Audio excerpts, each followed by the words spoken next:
Hello and welcome to the Choralosophy Podcast. This is episode 176, Cementing the Spiritual as American Art with Dr. André Thomas. I'm going to keep the intro short here because I want to get you right to Dr. Thomas, who is just going to take us all to school in a minute. Because over the last year, I have seen Dr. Thomas present twice on the importance of ensuring that the African American spiritual is passed on to the next generations through our choral ensembles and our music classrooms. In these presentations, he also speaks eloquently about the challenges we face in doing so. We have parents and students and administrators worried about it being accused of appropriation. We have directors worried about being criticized for doing the spiritual inauthentically, and governors pushing laws making it a minefield to teach the histories of race and racism in some states. So how do we face these challenges? We see them and choose to move forward.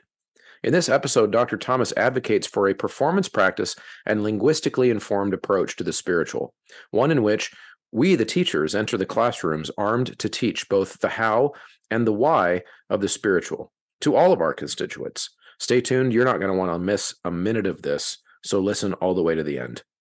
Of course, the music literacy tool that I use the most frequently is Sight Reading Factory. So at sightreadingfactory.com, I can custom design exercises for each individual kid, and I can put a trajectory for their music literacy growth in place in a very similar way to how our reading colleagues use leveled readers. They also use sight words, they use flashcards. There's a lot of things that our other colleagues do in these areas. And on Sight Reading Factory, I find all of that creation of content very easy because of how customizable and how quickly the algorithm regenerates unlimited exercises that I can copy, I can take screenshots, I can turn them into flashcards, I can do all kinds of things with Sight Reading Factory. Now, of course, you can use Sight Reading Factory in whatever way makes sense for you, but make sure that you enter Choralosophy at checkout when you sign up for your membership and for your students to have their memberships.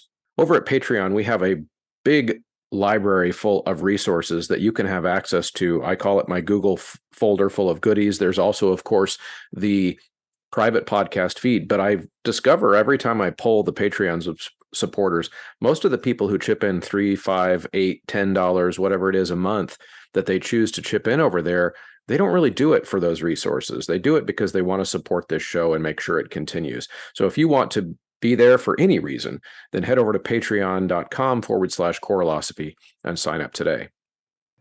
I'm excited to tell you about ludus.com, a new platform designed for the performing arts by people from the arts. With Ludus, you'll have access to a friendly, knowledgeable customer success team that's available when you need them. And the best part, there are no setup costs, contracts, or hidden fees. It's 100% free to your program, so why not give it a try and see how Ludus can help you streamline your operations and put the focus back on your passion for the arts.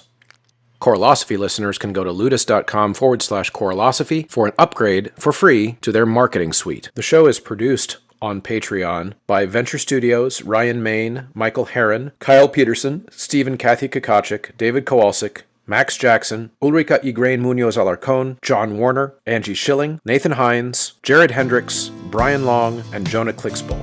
Okay, everybody, I am here with the Dr. André Thomas, who needs very little introduction for most choir folks, but for those of you out there who that are in part of my audience that are normies, so to speak, André Thomas is a professor emeritus at Florida State University. He was a visiting professor at Yale for a while and has served on the faculty at University of Texas in Austin and is presently an associate artist with the London Symphony Orchestra. And for those of us who are choir folks, just maybe you will be uncomfortable with this, Dr. Thomas, but I would say maybe one of the patriarchs of the choral profession in the United States. So I am honored. Welcome, Dr. Thomas. Thank you, sir. So why don't you tell us a little bit about, before we kind of dive into the meat of this conversation, what do you spend your time doing? How would you say a day in the life of André Thomas is these days? Not what I planned it to be when I retired in 2019 from Florida State. Okay. We would probably live 6 months in this country, and then we would come back. And I probably went to Germany so I could get better German and maybe take some voice lessons, and then we'd come back and read, and it hasn't been like that at all. As you So, said earlier, I retired and immediately I went to Yale. And actually, I taught at Yale through COVID the first year. uh-huh. Then I was in residence and we were in two different places. And that's when I decided no more for full year academic appointments in two different places. It was a little tough on us. My wife got sick while I was away and I had to call and get an ambulance here and all of that kind of stuff. So I'm done with 1 year appointments. And then before I could even get to the last concert, March 1 of 2020, was my first concert with the LSO. And it was to premiere my mass and some more things. And it was the last concert they had before they closed down for COVID. So, about three-fourths of the way through COVID, no, um, yeah, I knew by that about maybe March that they were thinking about uh, inviting two of us to become associate artists. And so then it became official in 22. And so that's what I've been doing, which means for me, a lot of pressure Mm. Mm-hmm. that, I'm constantly learning new scores. Um, and this fall, the concert I just did this past November was fine because I only did one. But the fall before that, I had one on the 5th, and 4 days later, I had a full symphonic concert of UK premieres. So the one I had on the 30th of October was, I'm sorry, 30th of October, and then the 5th was the second one. Um, it had some orchestral pieces on it, but it was choral, orchestral, and vocal. Mm-hmm. The one following after that was completely symphonic. So it started with what did I start with on that concert? Oh, Joel Thompson's "To Awaken the Sleeper," Mm. and these were UK premieres. So they were filming, and it was a great piece, but tough. Then went Marcellus's tuba concerto after that, intermission. Then I came back and did Portrait of African Queen of Carlos Simons, a portrait of a queen rather, and then his Amen to close the concert. But that nearly wiped me out. I didn't want to. I didn't want to open a score or anything musical. I just didn't want to do. I didn't want to open a score, so I don't think I opened a score for 2 months after that. That's incredible. Um, so that's pretty much been the life, And after that, we came to an understanding. I said, if I were one of the guys on the scene, and I was coming in to do a Beethoven symphony, that's one thing, because I will have done it 100 times, Mm-hmm. But everything I do is a new score. Plus, I have to find all of this music, Mm-hmm. you know. So we came to an agreement. And so I did that concert. I probably will go back in June. They're working on another project for me to do a recording with Apple Music, but we'll see how that all goes. We got to talk that all through. Wow, that's exciting. I was just going to say, I'm glad that that the folks over in the UK are starting to find out what we've always known about the dynamic nature of Andre Thomas and the product you've been able. So that's a cool thing that our that one of our American folks is being exported over there. That's awesome for you. Yeah, it is awesome in many ways. But like I told somebody else, I never know what's going to happen next. I have no idea. And I somebody said, "Aren't you planning? Or did you ask?" Or I went, I'm not going to ask anybody to do anything, Right. Yeah. It's just okay. They decided they wanted me to do it, and it comes from a fairly lengthy association because at that time when they made that decision, Rattle was still he had given his resignation. He was going to go to emeritus. But it was Rattle who brought me to Berlin. I first met Simon Rattle when he was conductor at the Birmingham Symphony, and I took the FSU choirs over. Mm, okay. That's when I first met him. And then our next interaction was he took over Berlin. And he told Simon Halsey, who was the conductor there, I need somebody to come in and loosen this choir up, because they were quite good. They could sing Bach, Brahms, and Bruckner, anything that those composers wrote by memory. Mm-hmm. Yeah, they were quite staid. He wanted a broader, you know, choir. So they brought me in. Everybody left me, and I had to do a concert with them. They did an American concert, which included the Bernstein Misa Brevis, of course, and some Billings, some David Conte, Invocation and Dance, and Robert Ray's Gospel Mass. Yeah, no, so that's actually an interesting segue to kind of the reason I brought you on tonight and asked you to come and speak with me, because I asked you to come and speak about spirituals, which is something you've been talking about quite a bit in presentations lately. I've seen the presentation twice. Now, the segue I notice here in your story is that I noticed that you talk when you mentioned bringing a kind of an American concert program to an audience overseas. We think about, like, what does it mean to bring an American concert? Well, oftentimes, I mean, I would make an argument that the spiritual, the African American spiritual in specific or in particular, um, should be kind of cemented in that category that is American art form, American music. That when we export it overseas, and people around the world might say, maybe 50 years from now, what is an American music? That becomes part of that category. Thoughts about that? I think it is. I think, considering, I haven't been every place in the world, but almost any place I have gone, when people talk about music, they talk about the spirituals. Mm-hmm. Of course, the Europeans are confused, often. They're talking about the spirituals, but it's gospel. I see. Yep. Yeah, they somehow figured that, Black music was gospel. Which is different, but slowly we're trying to educate that point of view. But the Mm-hmm. spiritual, yes, you know, even in I was in Jerusalem, and at the major concert hall there, the Zemfira, that they have every like 5 years, and all these Jews come in, and a huge choir of about 500 Jews, and I had finished this concert, and this concert was all spirituals. And the people were going, clapping and clapping, and I left. And they said, "Go back, Andre, go back, go back, go back, Thomas, go back. Uh, Teach the audience something." And I went, "What?"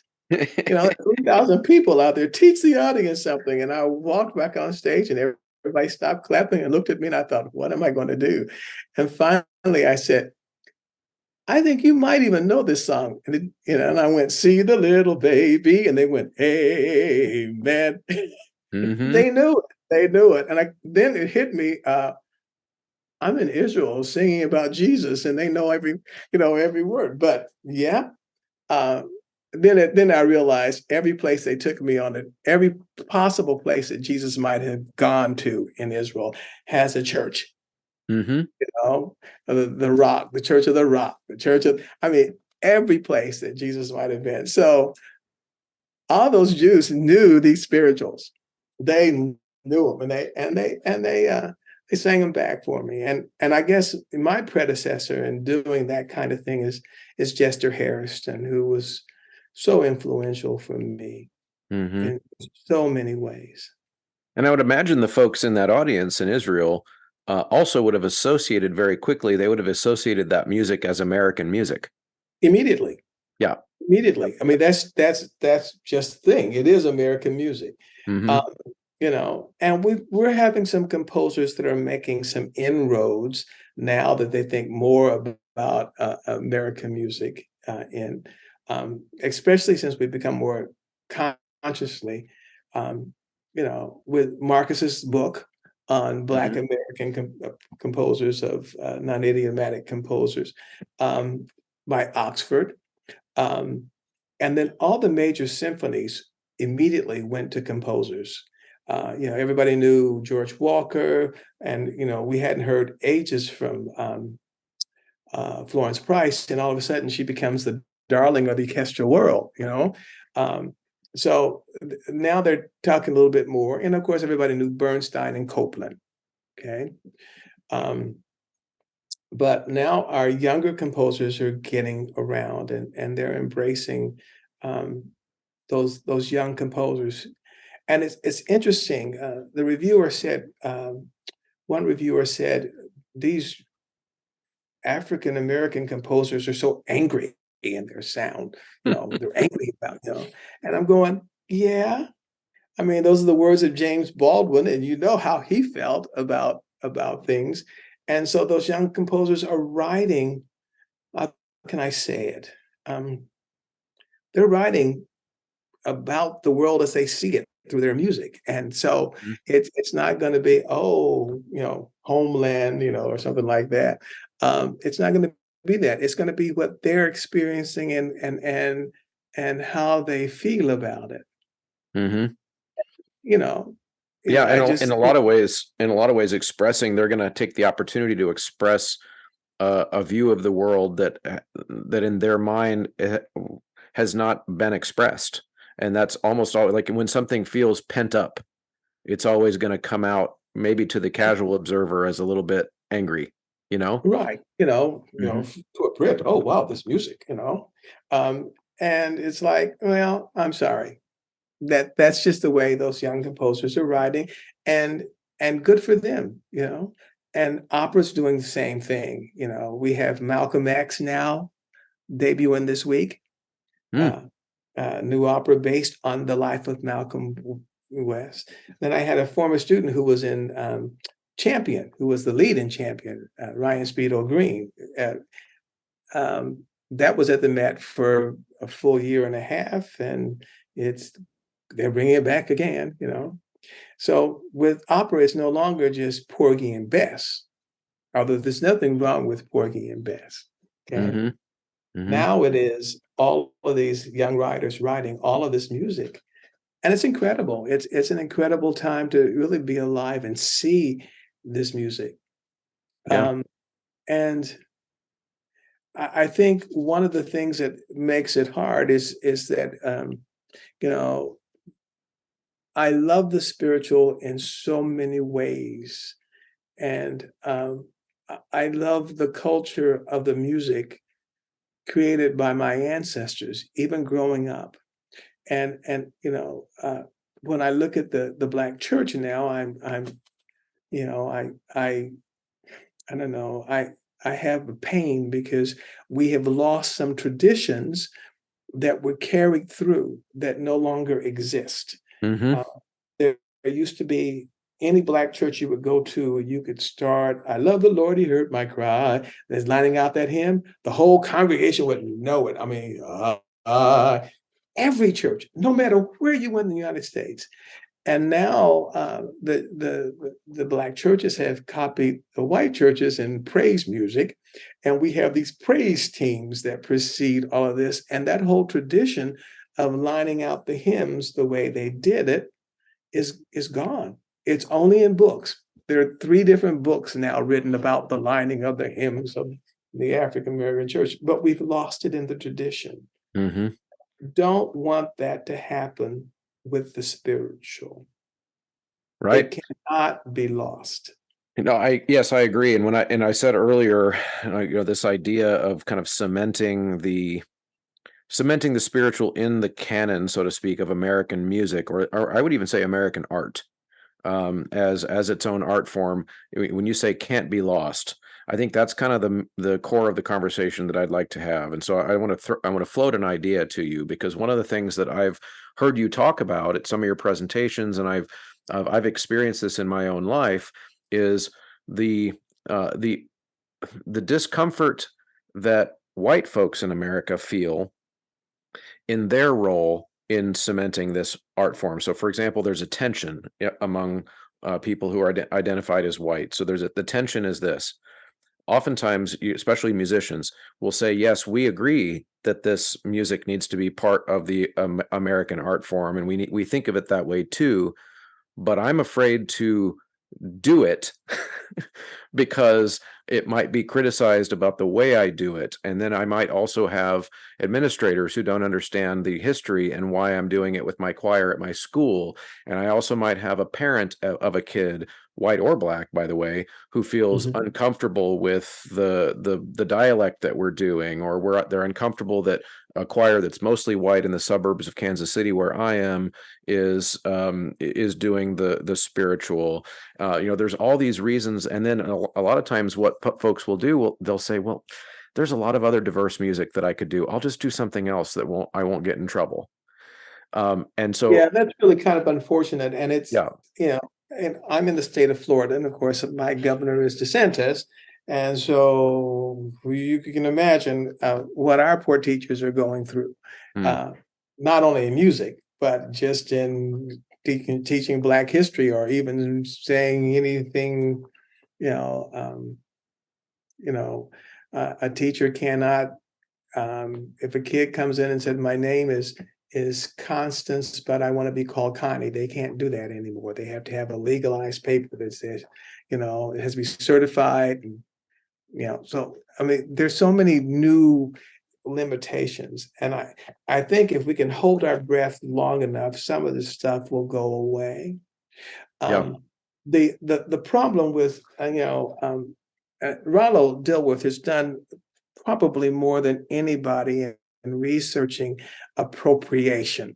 mm-hmm, He spent the last 10 years digging into all kinds of, and I would encourage anyone to read his article in for Course of course, America. yes, That I've read it. Mm-hmm. I think it's very helpful, and he has a presentation about outside, inside, in trying to explain appropriation. The problem is that not all appropriation is bad. Okay. Yes.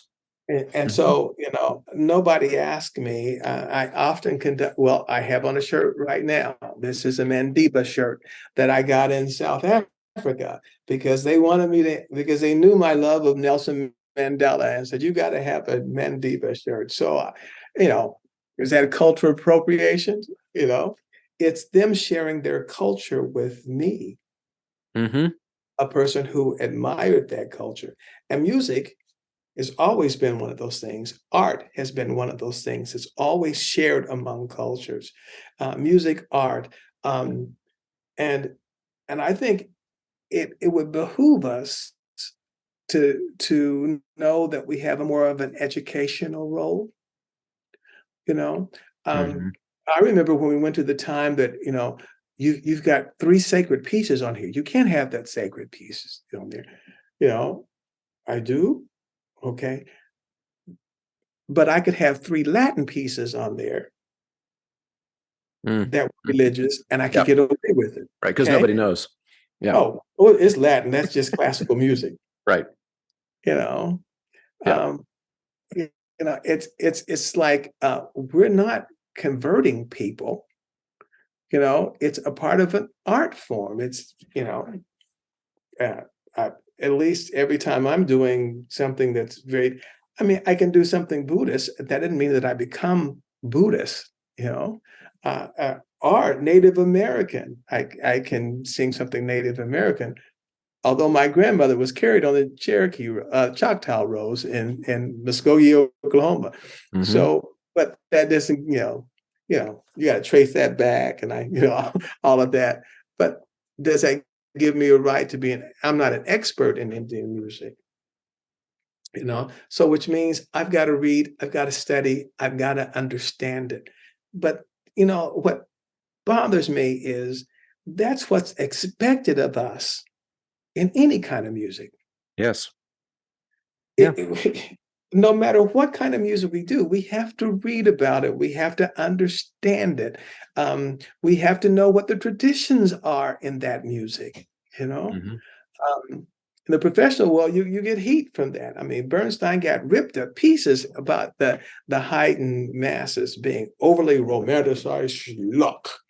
Now they're back. Oh, Bernstein's insight. It's like, but you got to know what the traditions are. Yeah.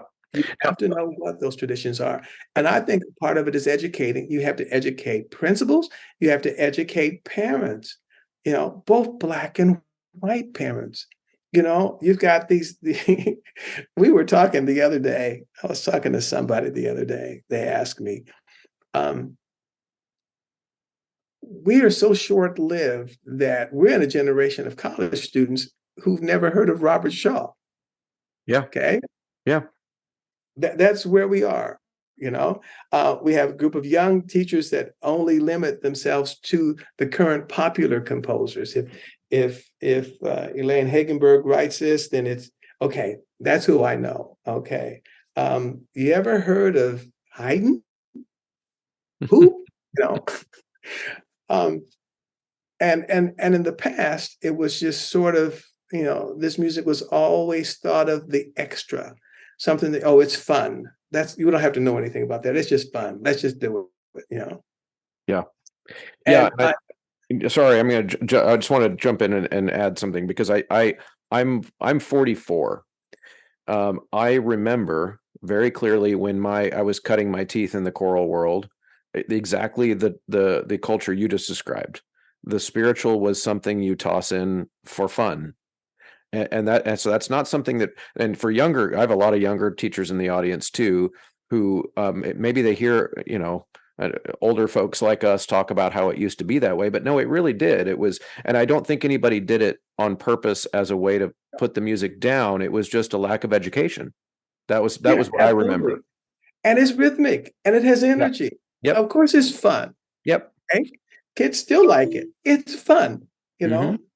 but the problem is that you have to be prepared for the whole, gamut of genre, not just, how can I say this? Everything's not Elijah Rock or Joshua Fit the Battle of Jericho. I mean, Right. Yeah. not every we're more complicated than that. It expresses a whole realm of things. And so I hope, I think the thing that needs to be clearly understood is itinerant preachers went into these plantations and preached to these slaves. Okay. So we heard gospel hymnody, Southern hymnody that they brought in. So that was in our ear. We already had our sense of melody from our own music in Africa, and that's why a lot of it has a pentatonic basis to it. Mhm. That combined in our forms that were familiar to us, like call and response, and it's born. And truly, as Dvorak said, it is America's voice. It's America's music. Mhm. You have Southern hymnody maxed together with African aesthetic, and it becomes the African American spiritual, Mhm. is what it becomes. And, that's very different. Jester lived through a huge period. Um, when we looked at that music and they looked at minstrality, okay? The minstrel shows where white people dressed up with blackface and white lips and, Al Jolson on. They looked at that and that really wasn't our music. Right. That was music to make fun of us, but that really wasn't our music. And, Or a caricature of, caricature yeah. of, Mhm. of something that was there. I remember, I was reading more about Samuel Coolidge Taylor because we had problems because they called him the young Mendelssohn or something. Somebody wrote something. And as choral directors do, they get upset about it. They called him the young men, whatever. Uh, but Samuel Coolidge Taylor hated that music. He called it that unsophisticated. But what he was thinking about that he hated so much was the minstrel songs. Yeah. Yeah. You There's know, a mean-spiritedness to it that yeah, changes the way that anybody would perceive the music once they know that mean-spiritedness is there. right. Mm-hmm. And so that, and I think for young people, you know, when I say young people, I'm talking about people in their that have high school students age. So they got to be at least hopefully 40 if they have high school students, but maybe younger, you know. They don't have a clue about this. They may be Black. They have no idea about how this music came about and what it was all about. They don't know. Mm-hmm. All they know is, oh, this is slave-like music, and I won't have any where my daughter's going to be, or my son's going to be uncomfortable because they're singing that slave music, you know. Yeah. Yeah. If it's okay, I actually want to take us back to the appropriation topic real quick, and then I actually want to talk about what you just mentioned too. So there's a couple more questions I have here, where here's my tension, and I want to see what you, or if you have any advice, because I know I'm not the only person that feels this way. If we're going to make this art form not disappear, this is going to come out kind of strange, but stick with me here. We need white choral directors to be on board with this. We're 70% of the country. We're 70% of the country. Yeah. It's just math. And so right now, the hesitancy of white directors in getting involved, for reasons I said before, of being Mhm. afraid to be criticized and being afraid to be told that we did it Course. wrong, and all of that. I think that's the nut that I find the hardest to crack, because and you mentioned, I'm really glad you did. You kind of earlier you brought up the political aspect of it. In Florida, we have the Ron DeSantis issue, and I agree that there is that side of the equation, but there is a side of the equation that comes from the other side too. And some of that comes from the social justice activist person who gets Mhm. on the internet and loudly proclaims to us white choral directors that that music is not for us. And that comes also through to our students at schools. Mhm. That's actually a really common one I get from white students. Should we be singing this? Yeah. And so I agree with you about the Ron DeSantis side of the equation, but I'm also interested in, like, I feel like we're getting this from both sides, discouragement from doing it. Thoughts about that? I think what you have is a number of people who you, you're probably not going to get that from musicians, from Black musicians, for the most part. No, correct. You're going to only get that from people who the closest they come to any music about their ancestors is to maybe get back to Motown. Hmm. Okay. Yeah, that's our music, Maybe they can get that far back. They can't go much further back, Who cares about Ella Fitzgerald and that whole group of people, Um, but that's probably as far back as they're going. Most of them go back to only Whitney Houston, okay? So that's all they know. Right. That's all they know. And they know about that we came from an enslaved group of people. And I understand that because I felt the same way as a kid when I heard this music. And teachers said to me, make up the solo here. You know how you guys do that. Uh-uh. I hated that music. Yeah. I mean, and what bothered me the most about that music was the dialect. It Yeah. wasn't actually the music itself, it was the dialect, which implied that something was ignorant, Hmm. you know? They couldn't even speak the language, is ignorant, Um, and so that, especially when you're growing up and you got a parent saying, "You're gonna be somebody, you're gonna do this, you're gonna do this," and then you got somebody on the other hand saying, "Okay, sing these songs." Okay? Now, if the person who said, "Sing these songs," could have explained it to me in the same way that Chester Harrison explained it to me, I would have felt differently about it. Yeah. Well, why don't you tell that story? I've heard the story, the Jester Harrison story, but my audience might not have. How did he help you see the light about this topic? Well, first of all, he was a master teacher, and so I was a young kid. I graduated from high school after my junior year, so my senior year, I spent at Friends University as a freshman. And we'd had Charles Hurt came in first because it's Friends University, and the teacher there is Cecil Ryan. He had got his doctorate with Charles Hurt at USC. And we did Song of Democracy. So that was great. That was glorious. And then this man came in called Chester Harrison, who I'd never heard of. Right? Never heard of him. This little black man, he's sitting there, he's doing these songs.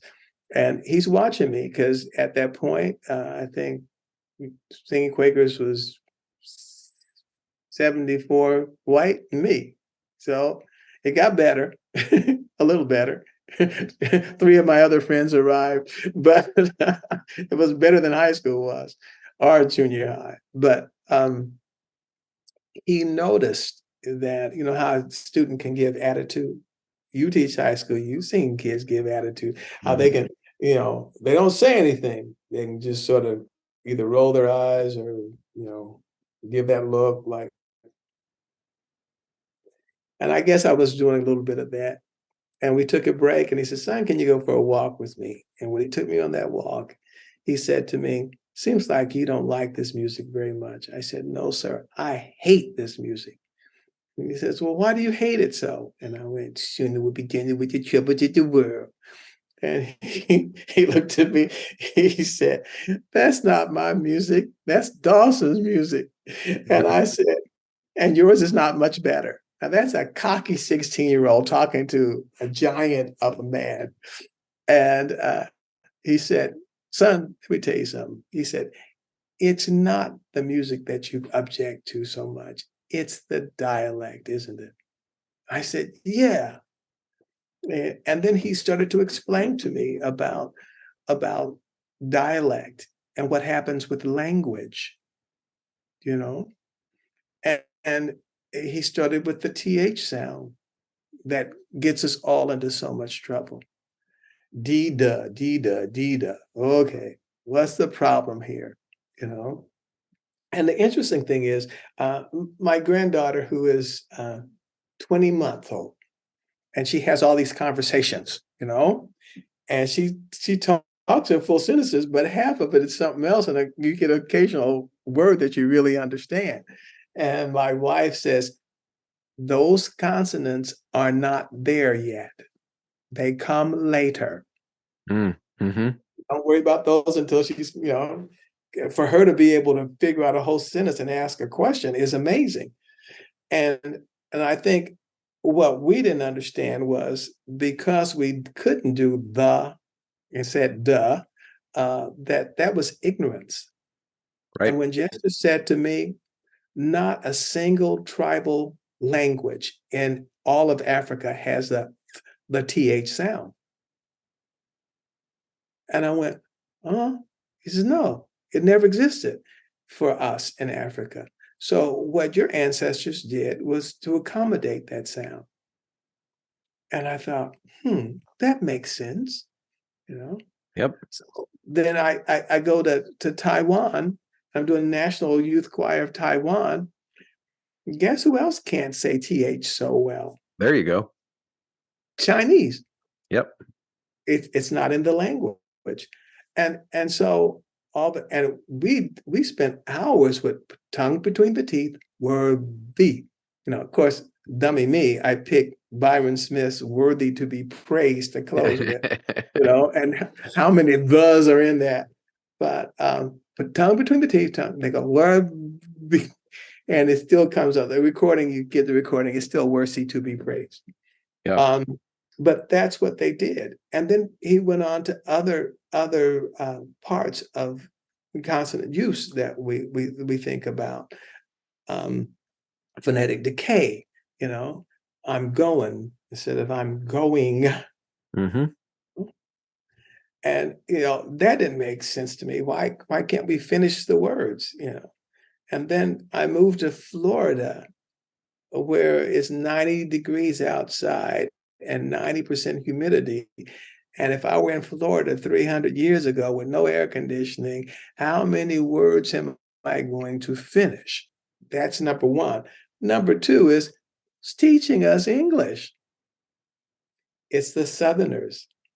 The Kennedys didn't come down to teach us English. We didn't learn English from New Englanders. We learned English from Southerners. Yep. And so we imitated those particular sounds. And then the R, why are we negating that R, And then at that time, I was studying Madeline Marshall's book, English Diction for Singers.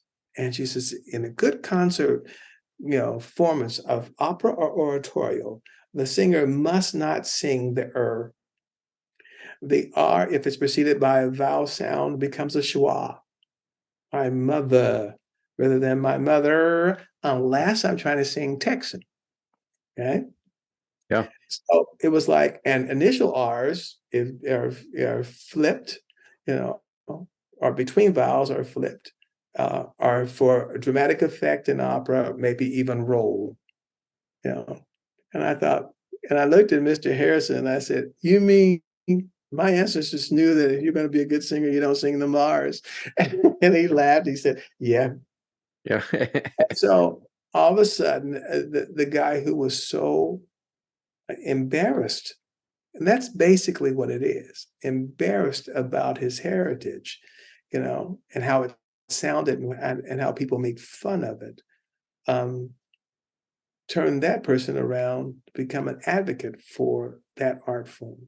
Yeah. Okay, so I have a thought.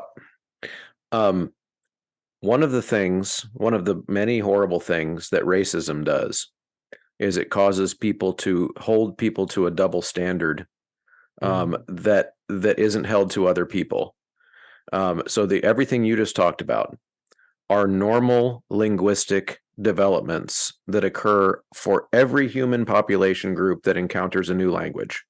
And you just told the story with the people in Taiwan. Happened to them too. But in the way that we formulated our race narrative in the United States, the person from Taiwan who can't say the TH is not going to be seen as ignorant. They're going to be the person is going to see them as, oh, well, they just don't speak the language and they're just going to learn the language. But we applied a different standard to the Black population in the United States. And I want to see what you think about that feeling you had as a kid of being embarrassed by that, and how that would have had to come from that double standard. I would think where a person from Taiwan might not feel that same embarrassment if they're here. Thoughts about that, or am I way off? Oh, I think they do. Having enough students from Korea or whatever, I Yeah, think that there's a hesitancy of being in another country, sure. Yeah. and how Hmm. the language is actually articulated. Um, and I would say to you, I think, we have a huge Hispanic population here, Hmm. Oh, you've got lots of um, Hispanics here, and some new, fairly new. And you hear those kinds of things in the language. And as people become more educated and more sophisticated, in their approaches, they don't they learn to speak the language of the Midwest. I used to say the Midwest dialect, but that's not true because I came back from Germany to Kansas and I called and I thought I was in Arkansas instead of Kansas. The draw was so bad. But what is television language, for radio broadcasters at one point in time. And we've relaxed that too now. You know, people who used to do the news had to speak a certain way all Yeah. throughout the United States. But Right. now that all has changed too. Um, and learned that language is just simply language. I knew better. I knew that I had to develop several forms of speaking as a kid. My sister was the first Black teacher in Wichita to teach at the high school level. She taught English and German. So there was a push at my house, for language and education. So that kind of stuff that I heard from Amos and Andy and that kind of thing was nothing. That was just that was to how can I say it, demoralizing, um, and saying that my people were ignorant. That's why they couldn't talk. Hmm. And, and that wasn't the case at all. But it's funny with language how we make those associations, because here we're dealing with Jimmy Carter, and before Jimmy, LBJ. LBJ came from Texas. He's one of the, listen to him talk. He's ignorant. Right. You know, he's probably one of the brightest presidents we've ever had. Jimmy Carter, he's from Georgia. Listen to that accent. Oh, but John F. Kennedy. Oh, that's a, it's, Yeah. you know, you let one Brit come to the United States and co-directors just fly all over their Brit. Just to hear him talk, or Australian. Oh, the language. They just love hearing them. Hmm. We become infatuated with that, and we put a level of intelligence connected to that. Yeah. Yeah. And, most Black people will tell you that they speak two languages. They speak one in public, and they speak another when when we're all together. Hmm. Hmm. And certain things will change. We just, but I notice Hispanics do the same. Yeah, for sure. So I mean, I think that's one of the issues. And the other issue is that when we take that dialect and we implement Western art, music, enunciation to it, then it becomes completely artificial. I was Mm. in Latvia, and an American choir came out, and I don't remember whether it was a high school choir or a college choir. It was in the popular category. And the little teacher came out, and she says, now we'll sing Beat It of Michael Jackson. And the choir went, beat it, beat it. A whole panel went like this, and I went, because Michael Jackson wrote the word beat it, but he said beat it, Hmm. not beat it, you know. Yeah. Or it's the same way when people take an article like the and make it more important than the noun or the verb or the adjective that follows. We bring attention to it. You know, and the King singers, I think, taught us quite early when they came over and then started to do some of the popular music of the Beatles. They started to relax it. You know, and of course, good singers have done that. Thomas Hampson, beautiful singer of language, including popular music, Hmm. and you make alterations to it. And that's why pop music becomes so problematic in the academic setting, because you get these arrangements of pop and the kids go, that's not how it goes. Right. You know, Right. that's not how, and the good teacher goes, yeah, you're right. We're going to change this, and this, and we're going to say this, and this, and this, you know. Yeah. Yeah. It's almost like and maybe this is generational thing, and hopefully it's starting to change, but the example of the emphatic Western diction in places where it isn't appropriate. In my childhood, I remember being taught that as if that's the correct way to sing "Beat It," right? As if Yes. like as if this other way is the more correct way because we learned it that way in our diction class in college.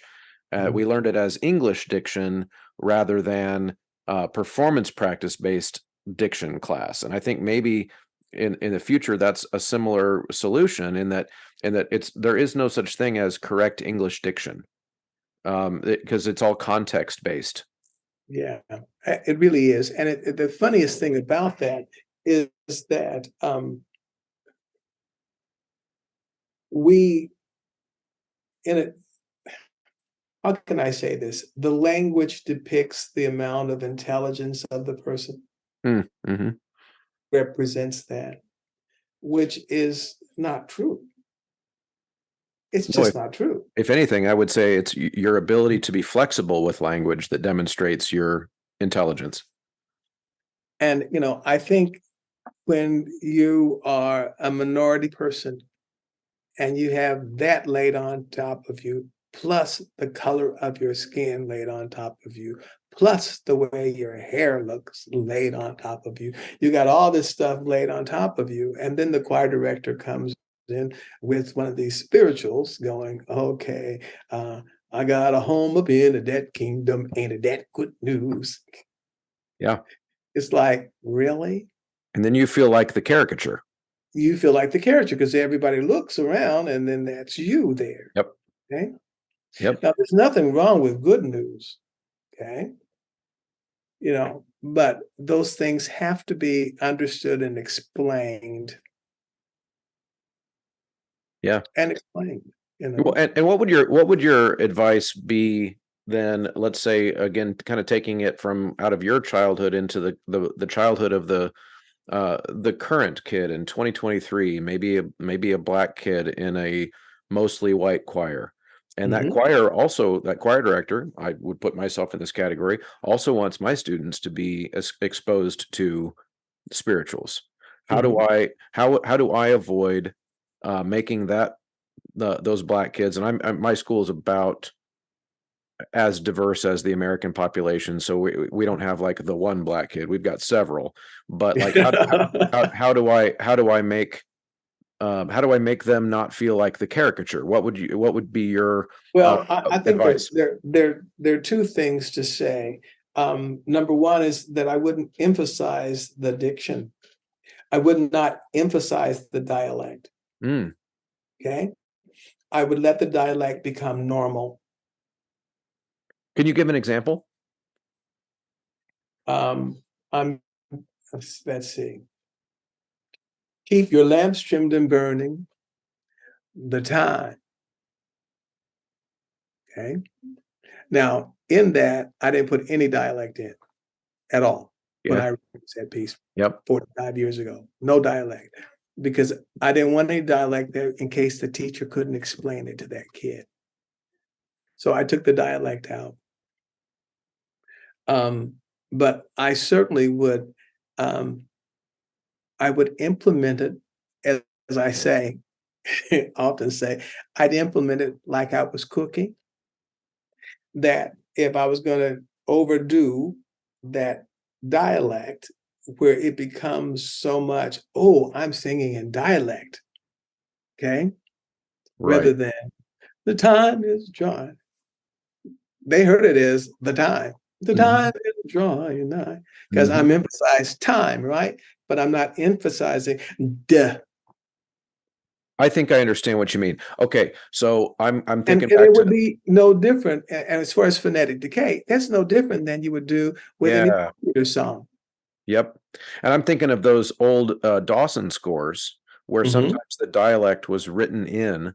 Oh, yes, And it's so there. then It's yep. there. And so then the especially the white choir director that I would have grown up being exposed to, they're just and they're trying their best, but they're reading from those written dialect inscriptions in the Dawson score, but not really knowing what it's supposed to sound like or not being able to naturally inflect those things. Right. And so then you end up getting these exaggerated the time is, Uh-huh. like those types of things.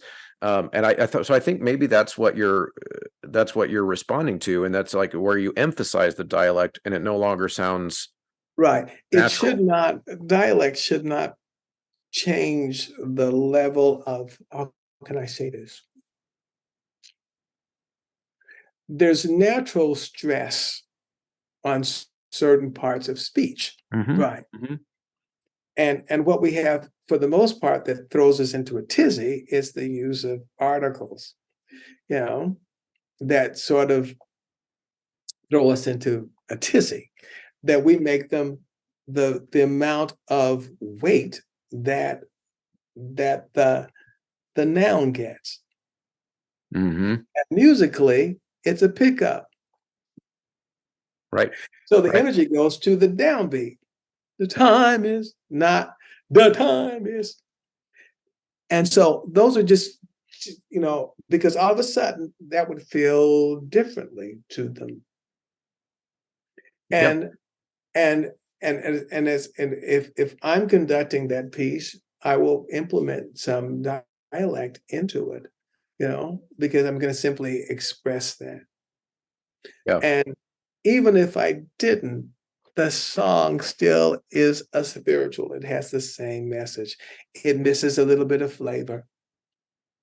And that's what the dialect should be, the flavor of it, Mm-hmm. you And know? it could be a good practical step, which is that if I'm going to do a piece of music that's maybe in a Germanic Latin, that I go find a recording of a Germanic choir that has able to inflect that type of Latin from their spoken language, and I would Right. do that. And so maybe if I'm going to do a spiritual, I go find a Fifth Jubilee Singers recording of that spiritual, or You could something. easily, or you could just understand the rules that are already there. Mm-hmm. That the Harrison knew from going all the way back to the Johnson brothers, Rosamond and James Weldon Johnson. That whole, gosh, uh, 3 volumes of spirituals where they explained about dialect. These same rules I was giving you. Now we're talking about, oh my goodness, we're talking about a long time ago when that came out. 100 years ago, at least more than 100 years ago when that came out. Um, those things are there. Now, Felissa Barber's new book, where she went through all of those reels at the Smithsonian, transcribed all that stuff into phonetics, into IPA, Mm-hmm. which people are more accustomed to. If they've gone to school in the last 15 years, they've learned IPA from somebody. Right. They had to tackle some language or of sort. And so now those tools are already there for you, the young conductor, that weren't there, when I first started teaching their IPA, it was a new kind of thing to figure this out, especially in English. Yeah. Well, yeah, and it was an imperfect I'm kind of using that example of the Dawson scores again. If like a THE that becomes a D sound Mhm. might get written as DUH or something, and so then the person might interpret that as duh, and then it sounds emphasized, and it's just, yeah, it was a very Right. I imperfect mean, system. you have I'm in the process now of preparing chit chest. And Hmm. you've got those consonants, the consonant there and an apostrophe Yep. Oh, that's a great all the example. way through that thing. It's like, Hmm. okay, and it's just, well, I think the instructions in the score say something about like the French muted sound at the end of, Mm-hmm. it's like, huh? Okay. And so the and I'm writing to the choir now about that because I have a score for when I prepared it for Robert Shaw that each one of those was slightly different, Mm-hmm. and I and he insisted on it, and I think they have to do with projection, but then Corinne Duffy is going to be the diction coach who's Jewish. So I'll send everything off to her and say, if you want to change something sounds too archaic, then do that. But I want everybody to come in on the same page, Mm-hmm. Mm-hmm. um, not on 10 different pages. Yeah. So I don't know. I think language is one of those things that is a toughie. Um, and I it's on kind of on both sides. I've had a kid say, or somebody say to me, a little kid, "You talk white." I do. Yeah, you talk white. Okay. Yeah. Um, because that's what they hear in the speech patterns, Yeah. But and growing up in my house, I had no choice. Yeah. You know, Yeah, I- and that's interesting because it is we connect those things, that those languages and those dialects so closely to culture, which in the United States we conflate culture and race a lot, or culture and skin color. I think is a better way to say it. For example, I've got a good portion of a good number of students who are first generation African, Oh yeah. who are culturally not African American at No, all, not at all. not at Mm-mm. all, and linguistically they aren't either. And so, but because their skin color looks like the other students in our school who are black, they get a lot of confused messages about like where do I belong? Who is my my cultural group, and that language barrier sometimes is the signal that we all get right away, like, oh, you're from somewhere different than me. So Right. that's interesting. And that's just like doing African music that became so influenced by colonialism, Mm-hmm. that we all come up now to get excited about. Um, that when you hear them sing it, it's slightly different. And depending on where you're hearing the sounds coming from, whether they're coming from Accra in Ghana versus what happens when you heard, the National Choir of Kenya with Barnabas Mungano. Well,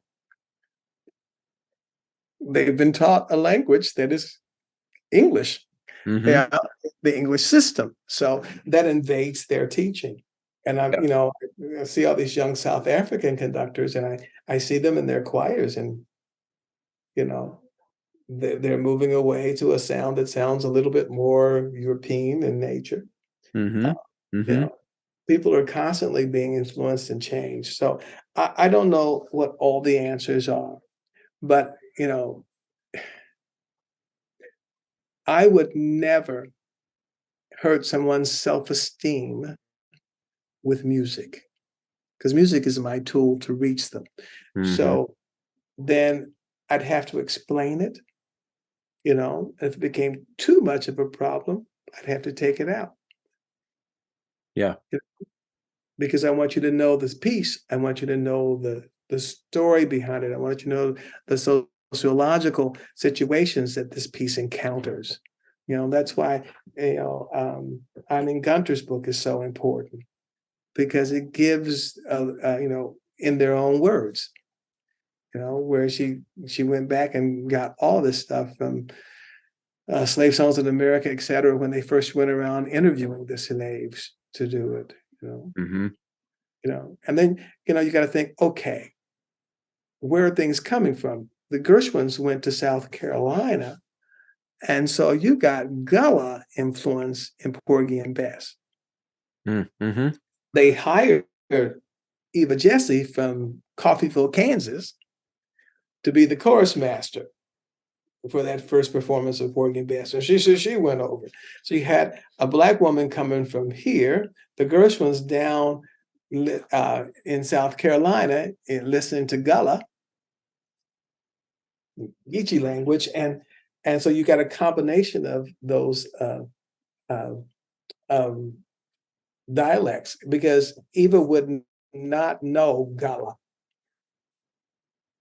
Right. So her influence of the spiritual sound influenced them too. Yeah. Yeah, so it sounds like what ultimately, and maybe this is a good way to wrap this up because I don't want to take up your whole evening. This has been wonderful.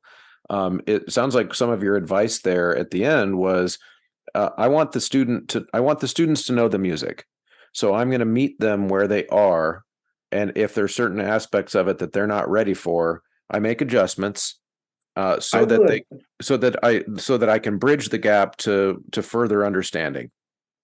Absolutely. And Okay. and and I think that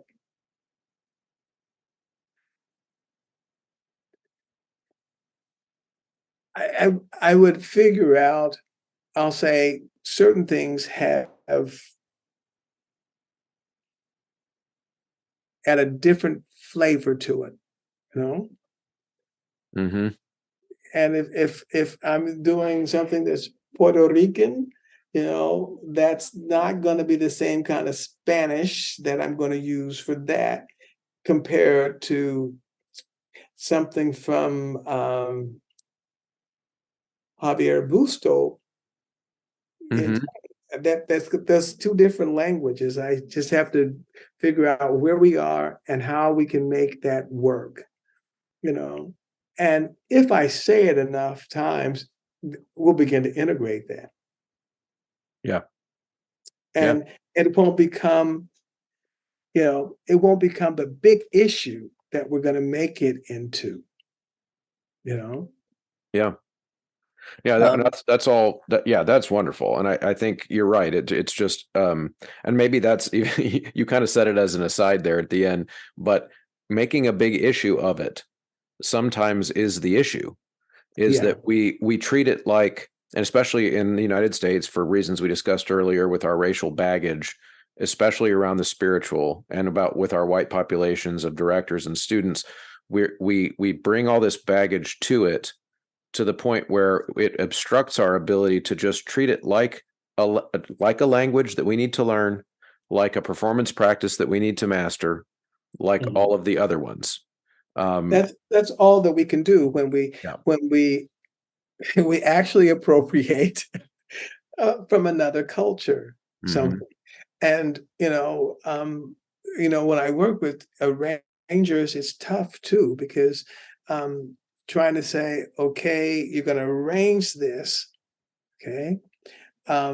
So how are you going to arrange it? Um, and have you gone back to the original source? Are you arranging an arrangement? Mm-hmm. And often you hear people do that. Our kid will come in and say, "Hey, that's not how we do it at our church." Yeah. Okay, and you got to understand the church they come from, and what they know is gospel, which is at their church. Right. But this is earlier, and especially when you talk about those arrangers like Dawson, Dent, all those, they were historically black colleges. And the spiritual was the one thing that they could get published. So they poured everything into it. Yeah. Okay. That makes sense. You know? Yeah. And so when people say, I want to do the authentic spiritual, they don't want to do the authentic spiritual. First of all, we couldn't create the authentic spiritual. It is a folk song, okay, with Yep. lots of variants. And it, it didn't have, Dawson got on me forever about they have to keep your lamps came out. He said, son, your music's all right, but don't have enough counterpoint in it. I said, well, Mr. Dawson, do you really believe the slaves were in the field singing in fugue? And his answer to me was, don't matter. Okay. And so I went, okay. And then it was time for me to take my choir to Vietnam. Vietnam, we were the second cultural group to come. Pete Peterson was the ambassador to Vietnam, and he came. He says, "Andre, I want you to bring the singers over. We're redoing the opera house. It's going to be an open concert. I want that to be the concert. You're going to come to Vietnam." I'm going, Vietnam. All right. And I'm calling everybody to try to, what are we going to sing that's going to be Vietnamese? And there were no Vietnam. I finally found a Vietnamese musicologist in Minnesota who sent me all these little songs, you know. And so I had to arrange Bak King Thang for us to sing, you know, and I I just made it simple. I used hand chimes and we started ding dong Bak King Thang, and all of a sudden the Vietnamese all started like this, clapping on the beat and followed the kids all day long behind them going Bak King Thang, you know. Um, that's the sharing of the culture. Were we perfect in our language? We probably weren't perfect in our language. Did I do anything offensive? Probably not. That I didn't try to make it into Western art music. Right. I I didn't make it fugal. I didn't even make it chordal. There's a lot in unison going back and forth between, you know, and Hmm. so it sounded all right to them, you know. Yeah. But I Yeah. had to go to the only Vietnamese musicologist I could find in the United States to help me. Yeah. Yeah. That's incredible. And I think you're um eh, I really appreciate the way in this conversation that you have at every kind of every possible juncture, you've tried to connect our spiritual conversation to these other cultures that you've experienced in your life, because I think that really gets the meat of what I was hoping the audience could chew on tonight, which is that the spiritual is just one of the many musical cultures that our students deserve to be exposed to and be educated in. And you're giving all these Absolutely. great examples of how you've done those same things with these other cultures. Why don't we insist that we will also do those things with the spirituals? And I hope that we'll get to a point, I hope that we will get to a point that it will become um, more accessible. And when people want to be seen, but they don't want to be spotlighted. Right.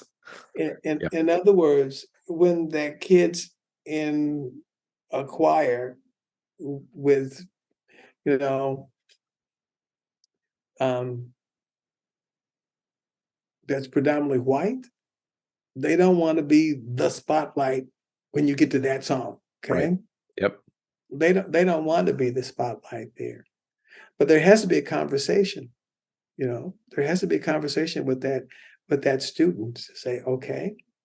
And it would be no different um, than, when oh gosh, what was I doing more recently? Wasn't I've got Hebrew on my mind right now, but I'm thinking of um, Estonian. Okay. Yeah. Okay, that's a whole nother. Uh, Gosh, it's another whole bag of worms, And so I was struggling to do this Estonian, really trying hard to do it, and I happened to be in Estonia at their conference.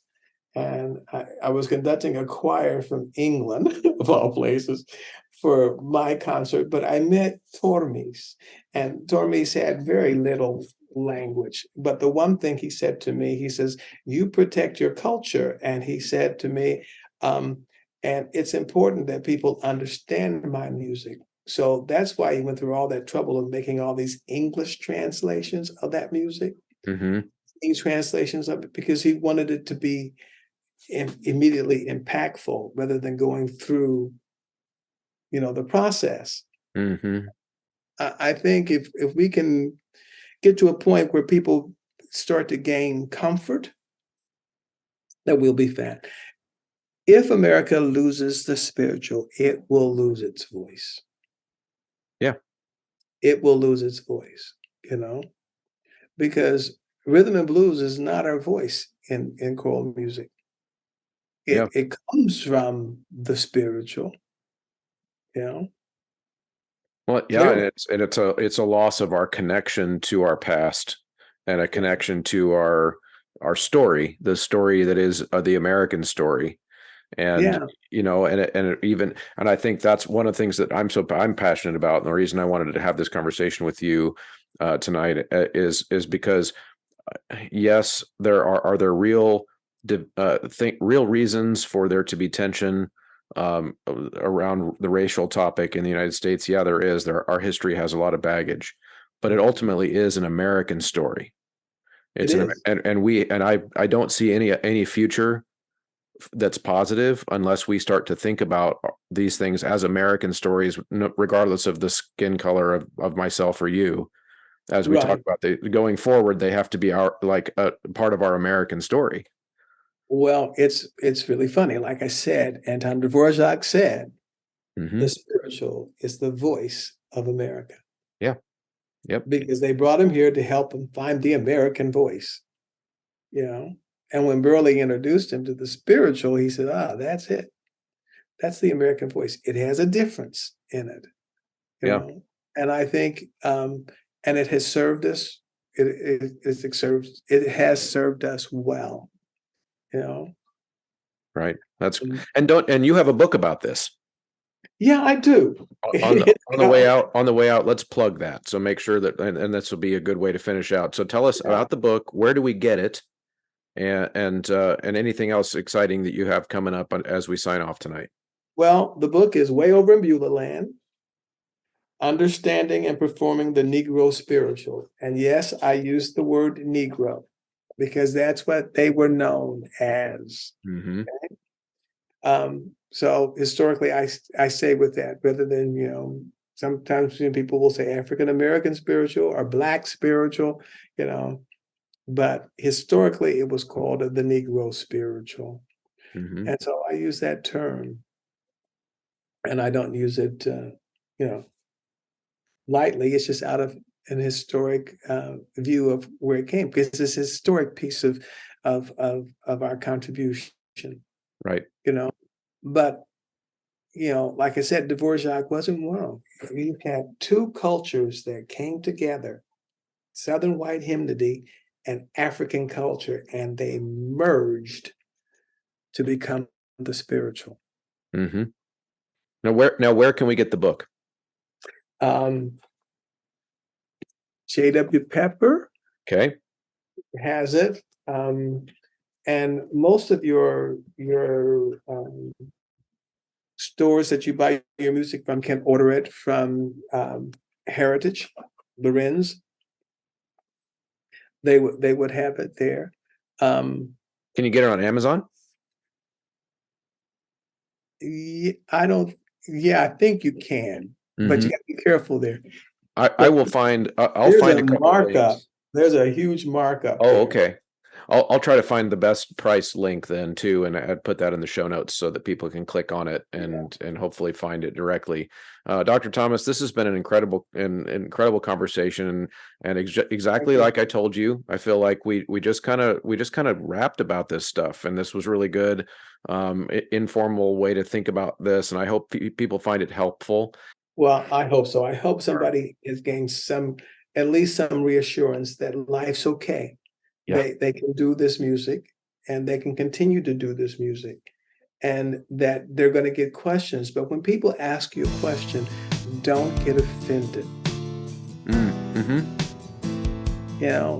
The way you would respond to that question can determine whether or not we keep that person involved in our choral program, and we want to keep them involved.